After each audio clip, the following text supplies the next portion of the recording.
We are. Hey everybody, thanks for tuning in to Near Disney. It's the Wednesday show where us local experts of Central Florida real estate panelists get together and have a little chat about the market, some things happening in the Orlando area, and all things happening in a 25-mile radius of Cinderella's castle.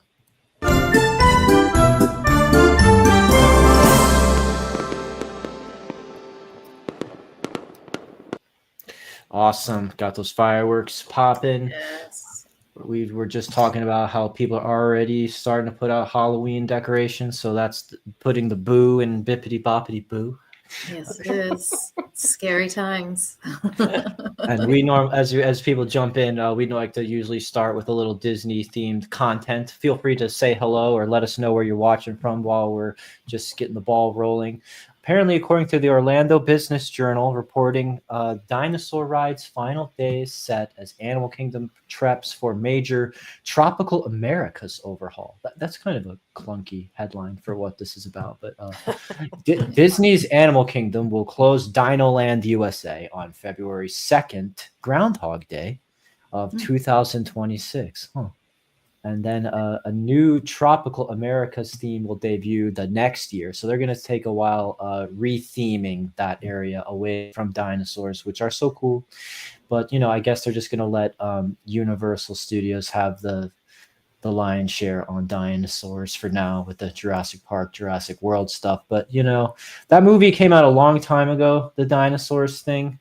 Mm-hmm. It was a really interesting and unusual CGI movie. And I kind of barely remember it. It wasn't one that I would watch over and over again on VHS when I was little.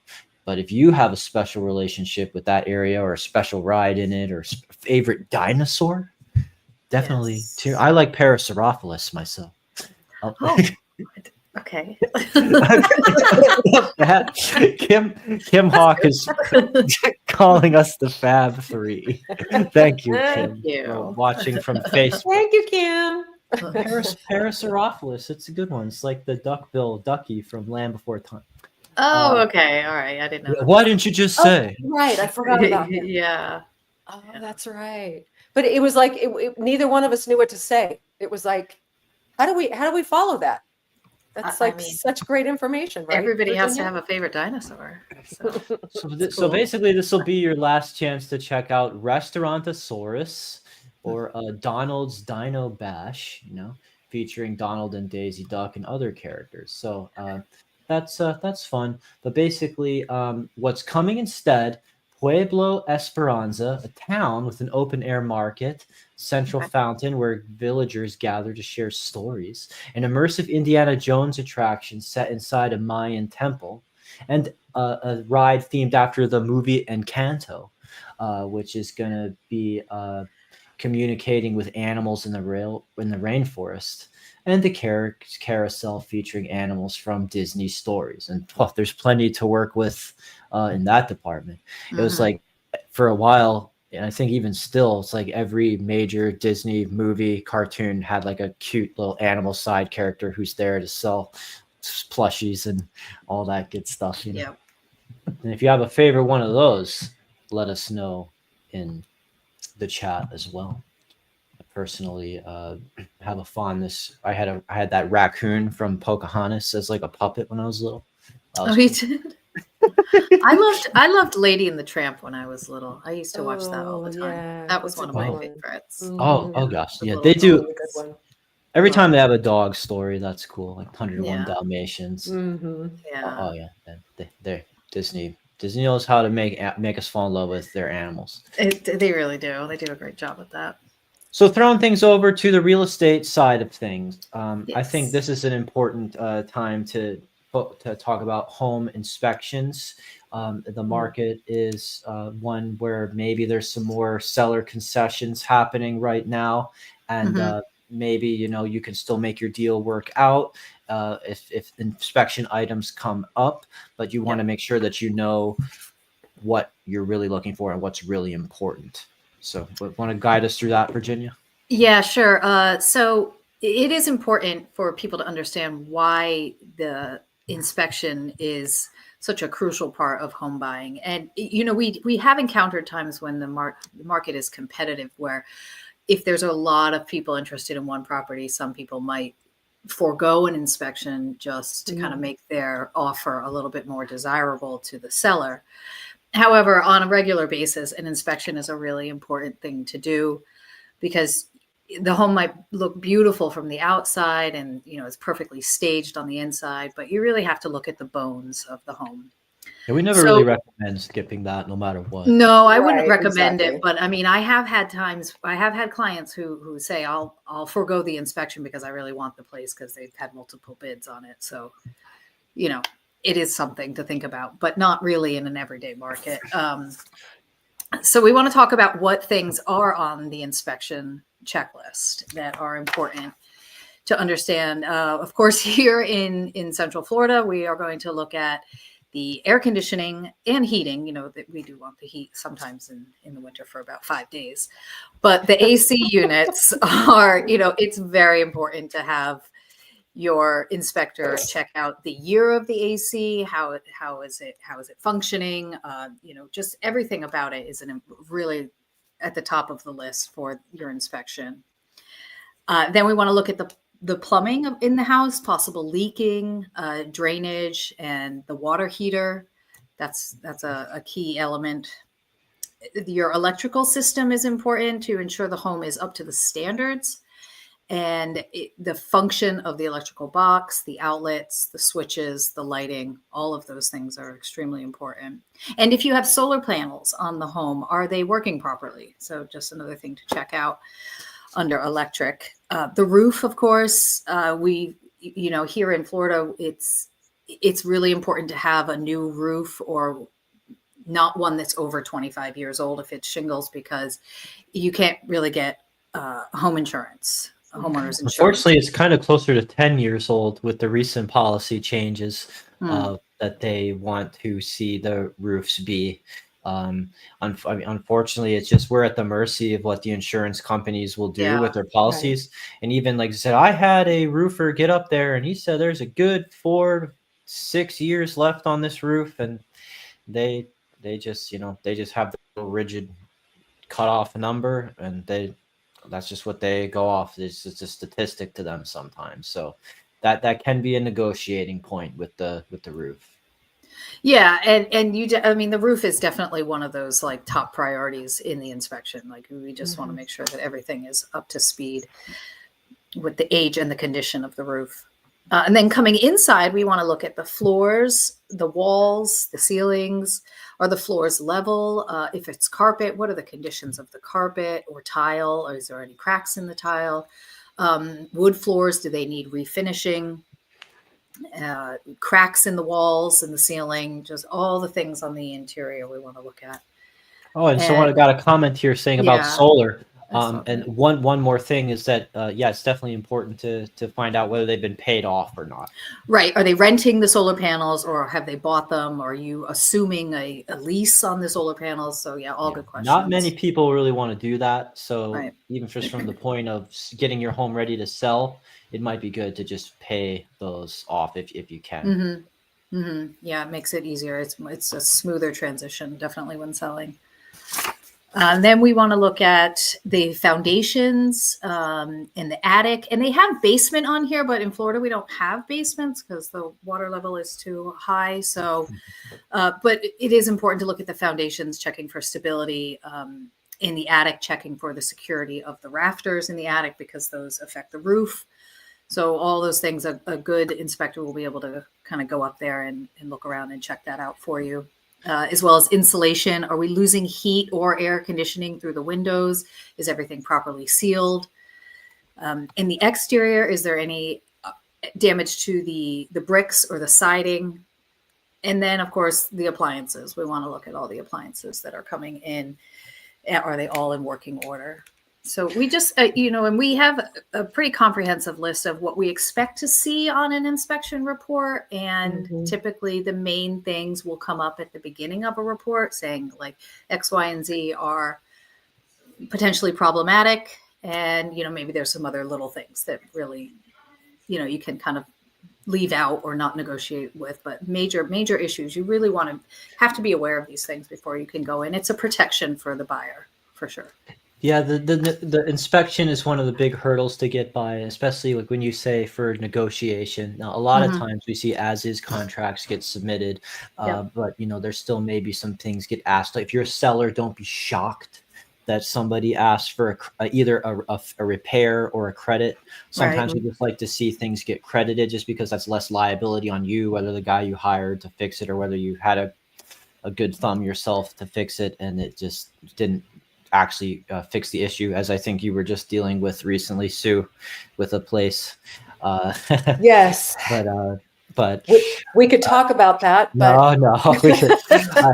I'm just saying, like sometimes that's a factor, and really, it's kind of just like, well, when you fill, that's why it's important to fill out the seller's disclosure as best as you can, because it's like, well, you said on the disclosure that this was all fine, and now we're finding a problem here. So I kind of went into this thinking that this was taken care of, and so that's kind of where you can't take it so personally that they're asking for a credit, especially when they said like this house is free of leaks, check, and then look, we found the leak. So kind of think of it that way, as far as like as not just as is, but as advertised. Right. And when the sellers fill out a disclosure, I always say to my clients, we just need you to fill this out. There's no kind of right or wrong answer. If you don't know, then check I don't know. And you're trying to just be as upfront and honest. So if you've never experienced a leak and then an inspector comes in and finds one, that's why we do an inspection, because it might not be as obvious. Absolutely. So, we got another comment. Dune Buggy Jim, a regular viewer, so much appreciate you tuning in on a Wednesday night. Says, hi, gang, and check the age and condition of windows and sliding doors. This week I have a window leaking and a damaged drywall. Sorry. I know. Yeah, I'm sorry too. Yeah. So, well, That's hopefully, hopefully you get that resolved, and they can't catch everything, or sometimes just the things happen after the fact, it happens later, as say, or otherwise.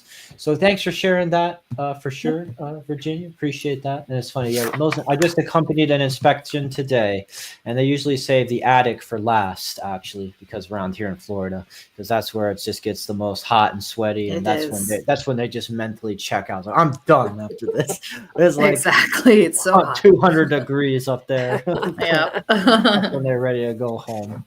Actually, they do the sprinklers after that, just so that when we're not looking, they can run through the sprinklers. They can run through in the attic. Absolutely. They have a system. They're professional. Yes. It's true. All right.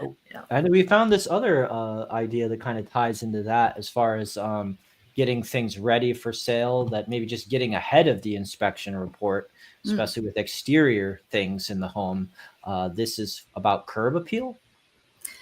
Yes, I love to talk about curb appeal. I think it's like so fun to, just the outside of the home. It's the first thing you see. And whether you're thinking of selling or you have just bought a home and maybe you want to change some things, here are some fun ideas of things you can do that really don't take a lot of time or money, for that matter. You can really spruce up the curb appeal by doing these simple things. The first one they have on the list is paint your door. And a fresh paint of coat on the front door is always going to be a good choice. And obviously, if you live in an area that has an HOA, you need to, check out the paint colors that are allowed there. But otherwise, a fresh coat of paint is definitely a nice pop. Or this change out. I know, I love that door. I think it's really pretty. Or change out maybe some of the hardware on your door, a new handle, or put new numbers on the house just to kind of spruce it up. Things like if your mailbox is a little rusty, get a new mailbox. But don't go overboard with it necessarily. You go to some of those beach areas where like their mailbox is a giant dolphin with its mouth open that you slide your letters into, or your mailbox is like a lion. Check with your HOA. About definitely check with your HOA. Yeah. They have fun in those communities, Yeah, definitely. I love number 5. It's create a grand entrance. And this house just looks so pretty on here, where they're just saying that, a beautiful some lush green plants. I mean, these are hydrangeas or whatever you like, just something that when you're first walking up the path to the home, you can see this, it creates this beautiful grand entrance. I love that. Another one that I thought was pretty or easy is adding potted plants. And maybe number 7, just put some potted plants next to the front door.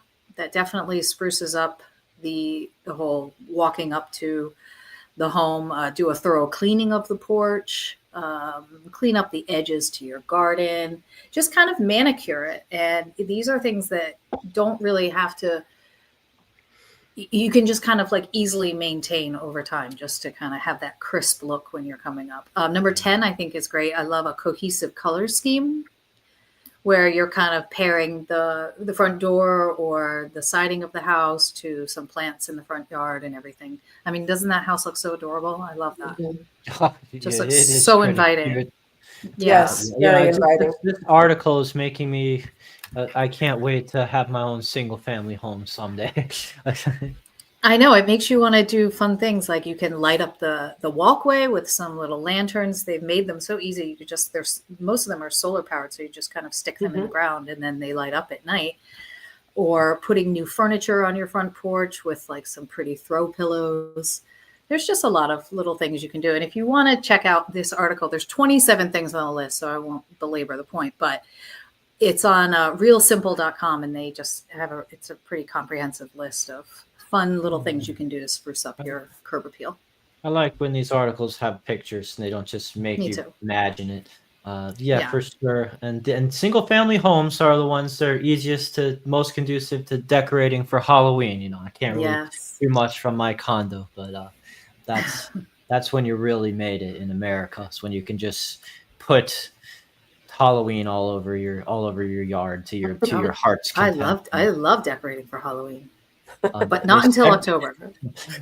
Everybody's normal till you see what Halloween decorations they put out. Oh no, it's you know, are you like a blow up person, or are you know, lots of pumpkins? Like everyone has a very. Or are you the cutesy spooky, or are you the right? Or are you like death werewolf with blood in its teeth kind of exactly.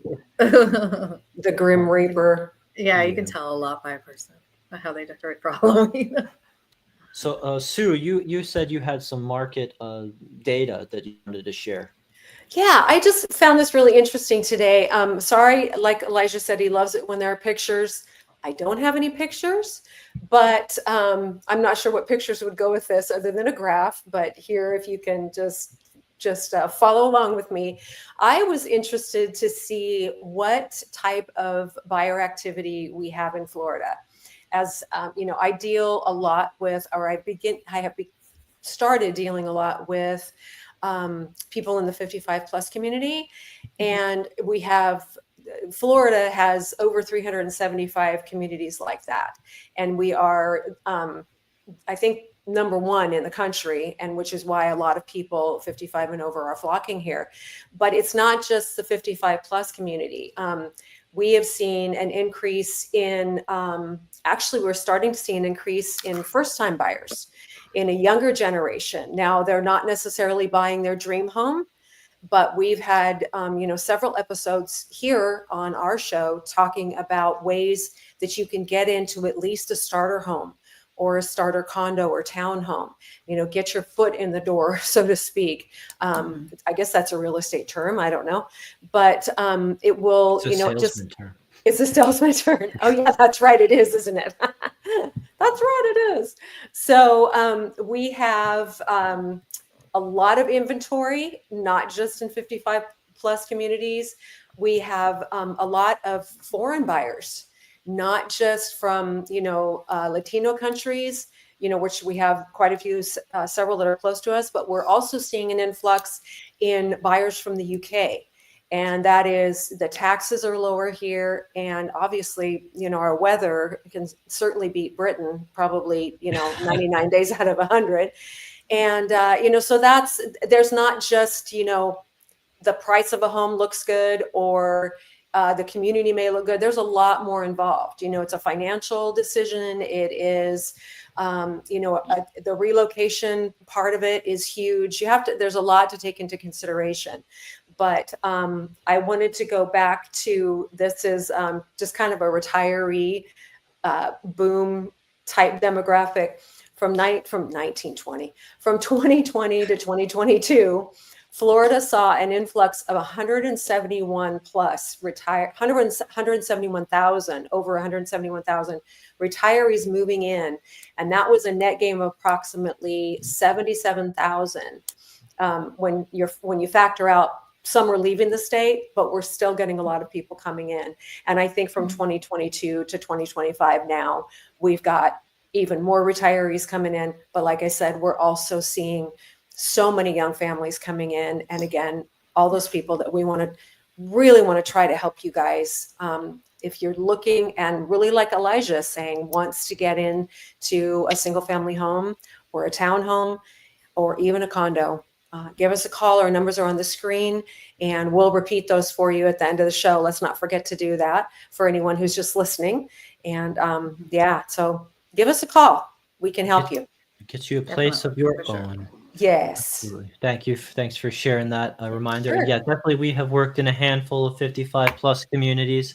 That sounds good for you. Definitely reach out to us. And we've even created a number of videos on this channel that if you look up near Disney 55 plus, you should find some direct coverage from us as well. But we're happy to walk you through it.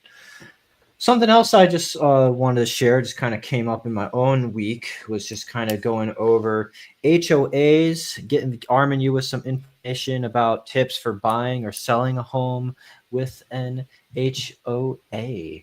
And basically, the communities that have those, there's quite a number of them in Central Florida, introduces a financial and administrative steps and that there are specific documents and fees that you should be aware of on both sides of that. Basically, when you're buying into a community that has an HOA, there's just some things that you should check for from the get-go.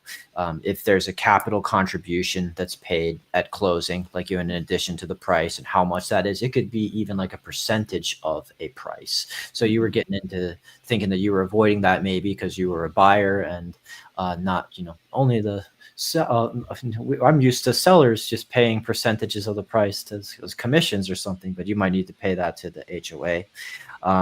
Or there could be a flat fee. Check if there's an approval process for the buyer, because you just might be thinking that all I have to do is sign and work this out with the seller, and all of a sudden you realize there's this panel of people who had to check you out, and you're like, kind of like you were a renter or something. Check on any lease restrictions if that's like your plan to do something with the property in the future. Maybe you're not going to live there forever, or you want to live there part-time. Suddenly you realize that they have like a certain, like renters have to have a full year's lease, because sometimes we hear like, oh, I just want to live in Florida like a snowbird and I'll just rent it out when I'm not there. It's like, well, right. Sometimes your HOA is not going to necessarily let you do that. And then make sure what your amenities are covering. And also, basically, a seller must provide you with a condo docs resale package. Basically includes the governing docs, bylaws. You can even you have the right to look into the financials and the budget for a community. Review that yourself. Just make sure that they're in good standing.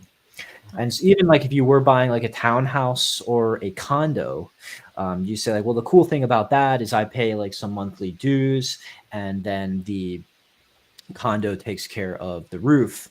But the thing is, it's good to kind of also do a little homework, and we help you do that too, about the age of the roof, even on a condo townhouse, because you might have been asking if there's any special assessments. They say, oh, no, there's no special assessments right now. Our roof is 24 years old, though. Right. And then they might all of a sudden be like, oh, the next year they're going to be doing a roofing process, and then lo and behold, suddenly there's a special assessment coming. Versus if you're buying into a new construction community, place is built in like 2022, it's like, that roof's probably not going to be that kind of special assessment for a little while anyway. Right. Then in like on the seller side of things, there's kind of something that I ran into this week. Basically, you if as you're kind of seeing a more competitive buyer's market, sometimes price is not the only issue, and it's just not a matter of you lowering the price this week and then lowering the price again next week and so on and so on. It can be about the fees being a little Mhm. steep at the buyer. So if you bought a community, and it might not even be like your fault. Like when I bought this place like 8 years ago, the condo fees were fine, and now they just kind of crept up, and now I'm sitting on it, and we pay crazy high condo fees all of a sudden. And so maybe you're wanting to get out of it, right size your life, but someone's going to have to buy it off you. And basically, if the buyer's already in a high interest rate environment, that could be changing shortly. They're factoring in your fees for the condo in addition to their mortgage, in addition to the price. And so basically what I'm saying is if you want to offer an incentive, Mhm. sometimes not just cut in the price, but offering like to cover a certain duration of the condo fees for the buyer, either with a prepayment or with a credit, maybe like 3 months, 6 months, 12 months, just depending Right. on how much you need to juice it up with, if like none of your neighbors are offering that with the places that they're selling. So that can be a cool Yeah. incentive to create. It's because the buyers probably already put a lot of money that they've got in their war chest for down payment, and so it's kind of like if they can just not worry about HOA for a year, that can be like, Mhm. okay, so I have time to save up money again and feel good about paying that. Yeah, Right. that's a terrific incentive for sure. Hey, Elijah, can I throw something in about HOAs and also extra fees that you were just talking about? Certainly. Certainly. With HOAs, there is one thing that I like to do, and I think our whole team would, agree that we all do this. When you are buying into a community that has an HOA and it's been established for a few years, one thing that we do is we ask the seller, whether it's a new community that's in an, they're still selling new in an established community, or it's an HOA, we ask them to provide us at least 5, if not 10 years of the history of the HOA fees, so we can see how much they've increased over Mm. time. Mhm. Because what you're basically, I think what is it, Elijah? It's like you don't want to really see more than 3 to even 5%. And some communities that I've run into recently have gone up 10 or more percent per year for year after year after year.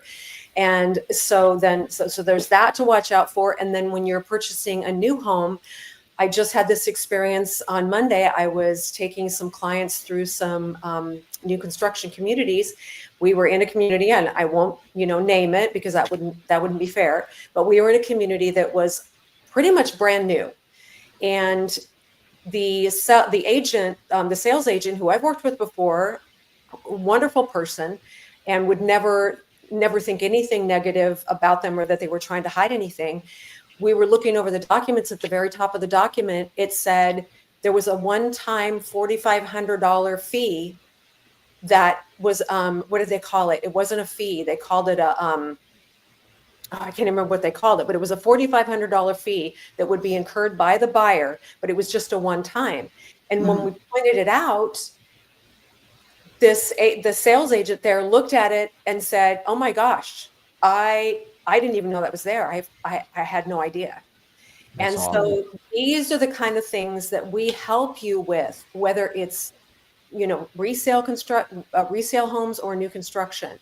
We can help you watch out for those kind of things. We read all the fine print, and we just want to make sure, because that's our job. Our job is to protect you. Um, Mhm. First, Kim is saying an assessment. It might have been called an assessment. I'm not really sure, but the thing that killed us was $4,500, and Right. so Whatever it is, it's exactly, trouble, and they should have known about it right up front. and been Absolutely. able to So explain what that's it was why for. it's good to work. There are some areas, even if our farming area, our town, where certain associations, certain condos will have that versus others, and so that's why it's good to work with an area expert like us. We Mhm. know celebration on a street by street basis, and they're building new construction Island Village. We're learning the new streets too. And and so we're familiar with just kind of all those things to be able to catch. And we work with a title Yes. company typically who we recommend, who has dealt with so many deals. They are so familiar, because sometimes we're the day of closing day. It's like, wait, you didn't add this to the settlement statement, and some other title company who's not familiar with our area. And it's like, this is a common, fee. So just work with the people who really got your back, know all about what to watch out for, so that you can just look forward to dreaming about your new house or getting it sold. And how you're going to change its curb appeal. How you're going to change its curve. That's right. For sure. Well, I think we've covered a lot of ground. We're hitting that 30-minute mark here. But appreciate everyone who commented, everyone who watched. I think we gave you some good substance today when it comes to real estate advice and how we can guide you. And as Sue said, our numbers are on the stream. If you want to give us a call, reach out to any of us, follow up on something that one of us might have talked about. We just are here for you. We really, you don't have to just wait for the comment section or the next chat to go on with that. So I'll just say real quick, I'm Elijah Lewis with Florida in Motion Realty. My phone number is 407-922-0587 for any of our audio listeners. I'll throw it over to the next square. I'm Virginia Carlson, also with Florida in Motion Realty. My phone number is 407-487-9960. And I'm Sue Koft. Oh, sorry. I'm Sue Koptiev. My number is 407-334-7770. So grateful to be a part of this amazing team that we have here at Near Disney. That's right. Oh, and we got a comment on you saying that was a good catch, Sue, when you found that assessment or capital contribution, and that Sleeping Beauty, as we call you, you weren't sleeping on that. She was not asleep. Awesome. All right. Well, I appreciate. See, I like when our viewers are funny too, so it can't just be me. Yeah. we can laugh with you while you laugh at me. Yes. And with that, I'll throw it over to Kim Hawk, the fairy godmother of real estate, to sign us out. We'll catch you on the next one. Oh, and just one last time for one last comment. Great show. Thank you, Mallory. We always appreciate you tuning in Mallory. As well. Thank you, Mallory. Thank you.